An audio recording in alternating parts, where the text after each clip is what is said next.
நம்மக்கிட்ட இருக்க இந்த கோழி பார்த்திங்கன்னா, நான் 1 மாத கோழி குஞ்சை தான் வாங்கிட்டு வந்தேன். நான் எங்கே வாங்கிட்டு வந்தேன்னு பார்த்தீங்கன்னா, நம்ம தமிழ்நாடு கால்நடை ஆராய்ச்சி மையம் பக்கத்தில் இருக்க கோழி பண்ணையில் தான் வாங்கிட்டு வந்தேன்.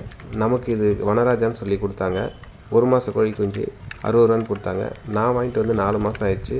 கோழிங்க பார்த்திங்கன்னா ரொம்ப நல்லாவே வளர்ந்துருக்கு. நம்ம இதுக்கு தீவனம்னு பார்த்திங்கன்னா, நைட்டில் மீற சாதத்தை தான் கொடுக்குறோம். இது போக நம்ம தமிழ்நாடு கால்நடை ஆராய்ச்சி மையத்தில் தீவன மையத்திலேருந்தே நம்ம தீவனம் வாங்கி போடுறோம். இது பார்த்திங்கன்னா நல்லாவே வளர்ந்துருக்கு. இது நான் மாடியில் வந்துட்டு டேங்க் கீழே தான் போட்டு வச்சுருக்கேன். நம்ம மாடி தோட்டம்னு ஒன்று வச்சுருக்கோம். அதில் சின்ன சின்ன செடிங்க, பூச்செடிங்க எல்லாம் வச்சுருக்கோம். தக்காளி செடி, பூச்செடின்னு வச்சுருக்கோம்.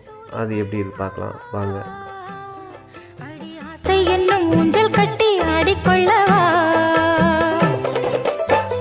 சொல்லு சொல்லு திட்டம் என்ன சொல்லுவது கஷ்டமா, பொத்தி பொத்தி வச்சதென்ன என்னென்னவோ இஷ்டமா.